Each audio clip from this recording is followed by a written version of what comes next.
హరి ఓం. అందరికీ నమస్కారం. ఈరోజు ఒక మంచి కథను గురించి తెలుసుకుందాం. భీమావతి అనే ఊళ్ళో శివభక్తుడైన సోమయాజి అనే పేరు గల ఒకడు ఉండేవాడనమాట.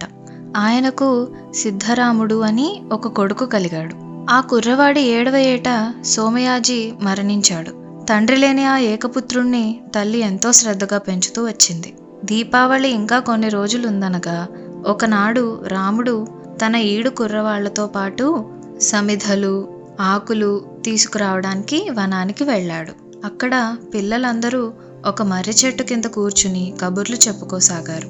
వచ్చే దీపావళికి మా అక్కను బావను తెస్తాం, పండుగకు మా ఇంట్లో అప్పాలు చేసుకుంటాం, అరిసెలు చేసుకుంటాం, కజ్జికాయలు చేసుకుంటాం, పూరీలు చేసుకుంటాం, గారెలు వండుకుంటాం, మా అక్కకు బావకు బట్టలు పెడతాం. ఈ విధంగా కుర్రవాళ్ళందరూ చెప్పుకుంటున్నారు. ఆ మాటలు విని రాముడు, నేను కూడా పండగకు మా అక్కను బావను తెస్తాను, మా ఇంట్లో కూడా పాయసం వండుకుంటాం, మా అక్కకు బావకు సన్నని బట్టలు పెడతాం అన్నాడు. ఈ మాటలకు పిల్లలందరూ వెటకారంగా నవ్వి, నీకు మొదలు అక్క లేదు కదా, బావ ఎలా ఉంటాడ్రా, మా దగ్గరే దంబాలు పలుకుతున్నావా, చెప్పు, నీ అక్క ఎవరు, పేరేమిటి, మీ బావ పేరేమిటి, ఆయన ఎక్కడ ఉంటాడు, ఏం చేస్తాడు, ఏం చదువుకున్నాడు, వాళ్ళకెంతమంది పిల్లలు అని సిద్ధరాముడి మీద ప్రశ్నలు వర్షం కురిపించారు. వాళ్ళ ప్రశ్నలకు సమాధానం చెప్పలేక అవమానంతో ఏడుస్తూ రాముడు ఇంటికి తిరిగి వచ్చాడు. కొడుకు ఏడుస్తూ రావడం చూసి తల్లి వాణ్ణి దగ్గరకు తీసి కన్నీరు తుడుస్తూ, ఏం నాయనా, పడ్డావా, దెబ్బ తగిలిందా, ఎవరన్నా కొట్టారా, ఏం జరిగింది అని అడిగింది.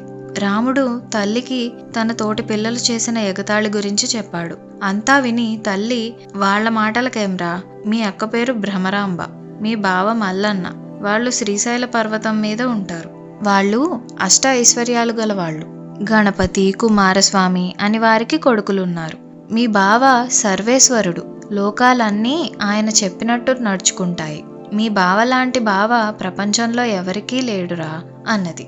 ఈ మాటలు విని రాముడు పొంగిపోయి, అయితే వచ్చే దీపావళికి వాళ్లను తీసుకొద్దామమ్మా, అందరి అక్కలు బావలు పండగకు వస్తున్నారు, మనం నా అక్కను బావను ఎప్పుడూ తీసుకురాలేదు అన్నాడు. నాయనా, మీ తండ్రి పోయాక వాళ్లను ఎవరు పిలుచుకు వస్తారు, నువ్వేమో పసివాడివి, దారి అంతా అరణ్యం, అందులో సింహాలు, పెద్ద పులులు, ఎలుగుబంట్లు, నాగుపాములును, కాకపోయినా మీ బావ వంటి ఐశ్వర్యవంతుడు మన పేద ఇంటికి ఎందుకు వస్తాడు, ఆయన ఒంటరిగా రాడాయే, పెద్ద పరివారంతో వస్తాడు, ఒక పూట తింటే ఇంకో పూట తినలేని మనం వారికందరికీ ఎలా తిండి పెట్టగలం, నువ్వు పెద్దవాడివై సంపాదించేటప్పుడు మీ అక్కను బావను తీసుకొద్దువు గాని అన్నది తల్లి రాముడితో. రాముడు అప్పటికేమీ అనక మర్నాడు తూర్పు తెల్లవారక ముందే లేచి తల్లికి చెప్పకుండా ఇంటి నుంచి బయలుదేరి కనిపించిన వారందరినీ శ్రీశైలానికి దారి అడుగుతూ క్రూర మృగాలను లక్ష్య పెట్టక అరణ్యాలకుండా నడిచి చివరకు శ్రీశైలం చేరాడు.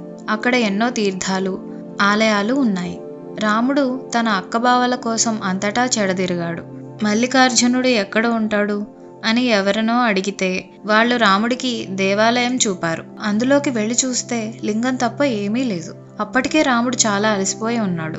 వాడు ఆ లింగానికి ఎదురుగా కూర్చుని, బావా, నిన్ను అక్కను దీపావళికి తీసుకుపోదామని ఎవరితోనో చెప్పకుండా బయలుదేరి చాలా శ్రమపడి వచ్చాను. మా ఊళ్ళో అందరి అక్కలు బావలు పండుగకు వస్తున్నారు. మా అమ్మ మీ ఇద్దరిని చూడడానికి 1000 కళ్ళతో ఎదురు చూస్తున్నది. ఇన్నాళ్ళు పిలవలేదని అలిగి కనబడకుండా ఉన్నావా? నువ్వు ఎంత ధనికుడివి అయితే మాత్రం బంధుత్వం పోతుందా?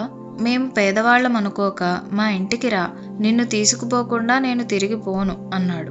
రాముడి వేడుకోలు అరణ్యరోదనమైంది. వాడు తన అక్కను కూడా ఇదే విధంగా బతిమాలుకున్నాడు. కానీ లాభం లేకపోయింది. భరించరాని నిరాశతో రాముడు ఆత్మహత్య చేసుకోవడానికి నిశ్చయించుకున్నాడు. అక్కను బావను తీసుకువస్తానని ప్రగల్భాలు పలికి తీసుకురాలేకపోతే తోటి వాళ్ల దగ్గర ఎంత అవమానం! ఆ అవమానం భరించే కన్నా చావటం మేలు. ఆ చచ్చేది అక్క బావలున్న చోటే చేస్తే ఆ మాట వారికే వస్తుంది. ఇలా అనుకుని రాముడు కొండ శిఖరం ఎక్కి అక్కడి నుంచి కిందకు దూకబోయాడు. అంతలోనే అతని భుజాలు ఎవరో పట్టుకున్నారు. ఒక పక్క మగవాడు, ఒక పక్క ఆడది ఉన్నారు. ఎవరు మీరు? చచ్చిపోదామనుకున్న నన్ను మీరు ఎందుకు ఆపుతున్నారు? నా అక్కకు నా బావకు లేని జాలి నా మీద మీకెందుకు అని అడిగాడు రాముడు. అప్పుడు ఆ స్త్రీ, మేం పరాయి వాళ్ళం కాదు తమ్ముడు, నేను నీ అక్కను, భ్రమరాంబను. ఈయనమే బావగారు. మమ్మల్ని ఎన్నడూ చూసి ఎరుగవు, అందుచేత గుర్తుపట్టలేకపోయావు. సోమయాజులు గారి అబ్బాయి ఇక్కడ తిరుగుతున్నాడంటే నిన్ను వెతుక్కుంటూ వస్తున్నాం అంది. రాముడు పరమానంద భరితుడై అక్కకు బావకు మొక్కాడు. వాళ్ళు రాముడికి తమ కొడుకులను పరివారాన్ని చూపించారు. రాముడు వారిని తన వెంట రమ్మన్నాడు. ఈ లోపల రాముడి తల్లి కొడుకును కానక ఏమైనాడోనని తల్లడిల్లిపోయింది. తన మాటలు నిజమని నమ్మి కుర్రవాడు శ్రీశైలం పోయి ఉంటాడనుకుని ఆమె అమితంగా భయపడింది. కొద్ది రోజులు గడిచాయి. పండగ వచ్చింది. దానితో పాటే ఉదయం పూట రాముడు ఇంటికి తిరిగి వచ్చి అక్కను బావను వారి పరివారాన్ని తీసుకుని వచ్చానని, వారంతా ఆలయం వద్ద ఉన్నారని చెప్పాడు. రాముడి తల్లి ఆనందాశ్చర్యాలతో ఆలయానికి వెళ్ళి పార్వతీ పరమేశ్వరులను, వినాయకుణ్ణి, కుమారస్వామిని, వారి పరివారాన్ని కళ్ళారా సందర్శించి అందరినీ తమ ఇంటికి ఆహ్వానించింది. వారంతా వచ్చేసరికి వారి పాత ఇంటికి మారుగా ఒక దివ్య భవనం ఉన్నది. అతిథులు అందులో ప్రవేశించారు. ఆ రోజు ఊళ్ళో వాళ్ళు కొత్తగా వెలిసిన ఆ ఇంటిని చూసి ఆశ్చర్యపోయారు.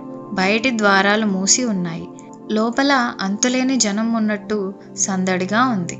దీపావళికి రాముడి అతిథులుగా వచ్చిన పార్వతీ పరమేశ్వరులు రాముణ్ణి, అతని తల్లిని తమ వెంట కైలాసానికి తీసుకువెళ్లారు.